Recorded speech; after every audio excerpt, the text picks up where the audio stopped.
मेरे सभी विद्वान साथी और प्यारे विद्यार्थियों, आप सबको और मुझको शिक्षक दिवस की शुभकामनाएं, बहुत बहुत बधाई। मैं महाविद्यालय प्रांगण में आप सबका स्वागत करता हूं, अभिनंदन करता हूं। कि आप वो चुनिंदा बच्चे हैं जहां आपने उच्च शिक्षा की राहों में कदम रखा है।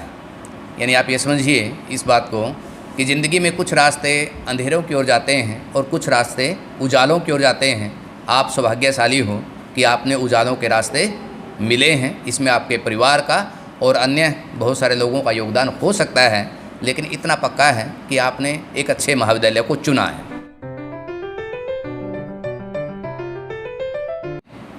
जब हम ये कहते हैं कि समाज में समानता चाहिए, तो फिर उस शिक्षा में भी समानता चाहिए। और शिक्षा में समानता का अभिप्राय क्या है कि हमारे और आपके बीच में कोई दूरी नहीं है, केवल 2-4 किताबों का अंतर है। और कई बार तो ये बोलते हैं कि जो टीचर है वो किताब 45 मिनट पहले पढ़ करके जाता है, बच्चा उसी किताब को 45 मिनट बाद में पढ़ता है। कोई लंबा चौड़ा अंतर नहीं है। वो 10 किताबें यदि आप पढ़ लेंगे तो आप भी क्या है, हमारे जैसे हो जाएंगे। इससे ज़्यादा कुछ भी नहीं है।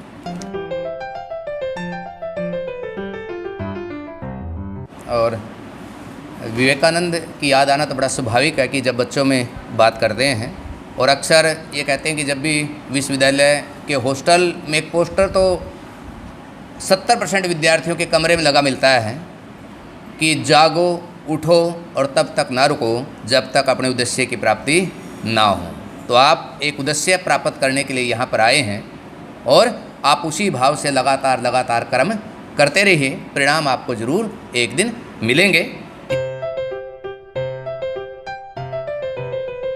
लेकिन इससे पहले आप देखिए कि मोबाइल को लेकर के बहुत सारी बातें हमारे सामने आती हैं, और स्ट्रेस को लेकर के मोबाइल ज़िंदगी का एक इस प्रकार का अंग बन चुका है जैसे कि एक पेन मेरे हाथ में, ठीक है ना। हम इस तरह से हमारे साथ जुड़ चुका है। लेकिन यहाँ पर एक फ़र्क है। पहले हम मोबाइल को संचालित करते थे, लेकिन अब हमें मोबाइल संचालित करता है। इसका अंतर है। अब वो आपको खाली समय आपका रहने नहीं देता, और जब तक आपके पास खाली समय नहीं है आप कुछ नया नहीं सोच सकते। कोई नया विचार आपके दिमाग में आ ही नहीं सकता। क्यों नहीं आ सकता? क्योंकि लगातार मोबाइल क्या कर रहा है, आपको सूचनाएं भेज रहा है। चाहे आप व्हाट्सएप ग्रुप पे हो, चाहे आप फेसबुक पर हो, चाहे आप किसी पर भी हो।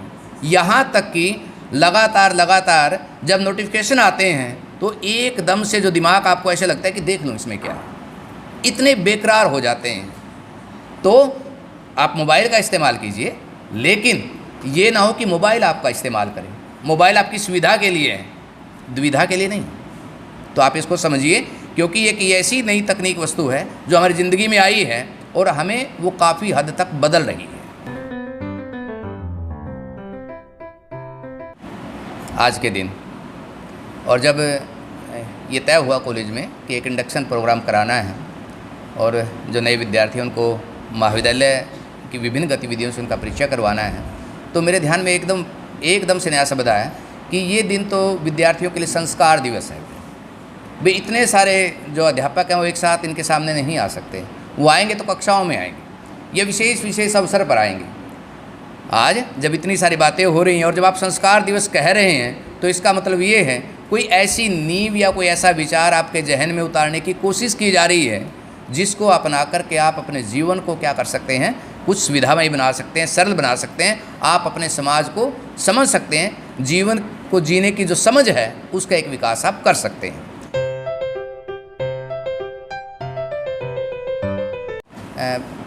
भावी नागरिक, और इसी के साथ जोड़ लें आप आधुनिक नागरिक। लेकिन आधुनिक नागरिक और आधुनिक वस्तुओं में एक फ़र्क है।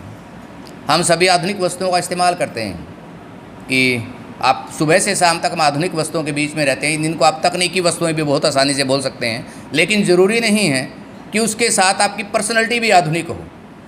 पर्सनैलिटी जो आधुनिक होती है वो विचारों में होती है कि आप समानता और स्वतंत्रता का संबंध सबके साथ कायम करते हो या नहीं करते हो। बहुत सारे लोग इस प्रकार के हो सकते हैं कि वो आधुनिक वस्तुओं का इस्तेमाल करते हैं और सोच उनकी बिल्कुल पुरातनपंथी हो सकती है। यानी जो मेरा इशारा उनकी ओर है कि जिस प्रकार के भी धर्मगुरु हैं और जिनका आप सुबह से शाम तक प्रवचन सुनते हैं, हो सकता है बिल्कुल पुरातन बात कर रहे हों, और लेकिन मोबाइल उनके हाथ में हो। ठीक है ना। तो इस आधुनिक वस्तुएं और आधुनिक विचार क्या है, इसका अंतर आपने अपनी ज़िंदगी में ज़रूर करना है। यदि आप ये नहीं करेंगे तो आप ये समझिए कि एक शिक्षा के बहुत बड़े मूल्य को और बहुत बड़े कारक को आप खो देंगे।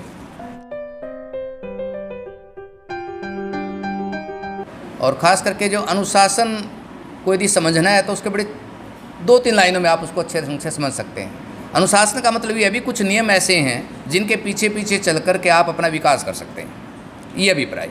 जैसे आपने सुबह एक ये नियम बना लिया कि मैंने 5 बजे उठ करके पढ़ना है, ये अनुशासन है। वो 5 बजे उठ करके आप क्यों पढ़ रहे हैं, जिससे आपकी पर्सनैलिटी में तब्दीली आ रही है, आपका व्यक्तित्व तो बदल रहा है। कोई भी नियम, वो कहते हैं कि 2 नियम आप अपनी ज़िंदगी में बना लीजिए और आप फिर आप देखिए कि उसमें कितना परिवर्तन होता है। चाहे वो खाने से संबंधित हो, चाहे वो पढ़ने से संबंधित हो, चाहे वो सोने से संबंधित हो, कि लगातार आप क्या करते जाओ, बदलते चले जाते हो।